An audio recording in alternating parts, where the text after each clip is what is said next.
আনন্দিত জয় গুরু সবাইকে। আমরা সবাই দেখেন মন্দিরে গিয়েছিলাম, কারণ কি শনিবার দিন সব দিদিরা মিলে ভাইয়াদের জন্য পূজা দিয়েছিলাম।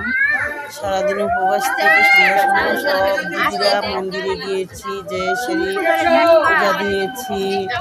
অনেক আনন্দ হয়েছে, কারণ কি সব দিদিরাই ভাইয়াদের জন্য পূজা দিয়েছিল। দেখেন দাঁড়ান, আমাদের শনির মন্দিরটা দেখাচ্ছি। এই যে আমাদের শনি মন্দির, এই যে পাশে হচ্ছে গিয়ে এই পাশে হচ্ছে মহাদেবের মন্দির, এই জায়গা হচ্ছে শনি মন্দির। সব দিদিরাই শনির সামনে সবাই বৈশা রয়েছি, আমরা সবাই পূজা দিব বলে। তো দেখেন দাদারাও গিয়েছেন আমাদের সাথে, যে আমাদের দাদারাও আছে, অনেকগুলা দিদি আমরা একসাথে জড়ো হয়েছি শনির পূজা দিব বলে। তো দেখেন সবাই মানে সব দিদিরা মিলে সব পূজার সব কিছু রেডি হচ্ছে।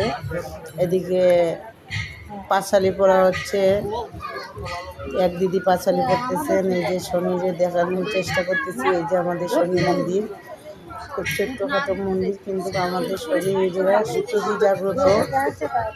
তো আপনারা সবাই মিলে যার কাছে এই ভিডিওটা পৌঁছাবে সবাই লাইক কমেন্ট শেয়ার করবেন, কারণ এই প্রথম ভিডিও আমার শনি ঠাকুরকে নিয়ে।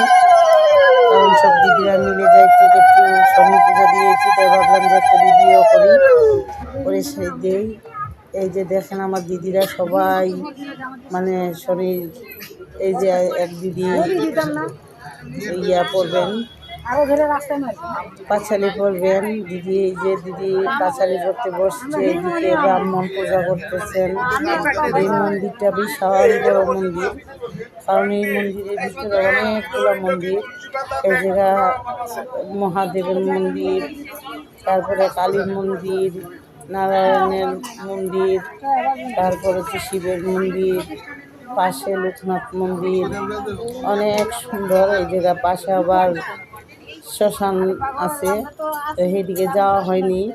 এই জায়গা আবার আমরা পূজার সময় হয়ে গেছে, সব দিদিরাই বসে গেছি পূজা দেওয়ার জন্য। এই যে আমাদের শনি মন্দিরটা খুব ছোট হইলেও আমাদের এই জায়গার শনি অনেক জাগ্রত।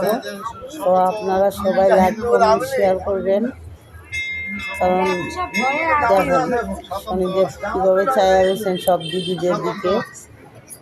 মনে হচ্ছে যে একদম আমাদের শনি সামনেই আছেন। এতই ভালো লাগছে সব দিদিরা মিলে।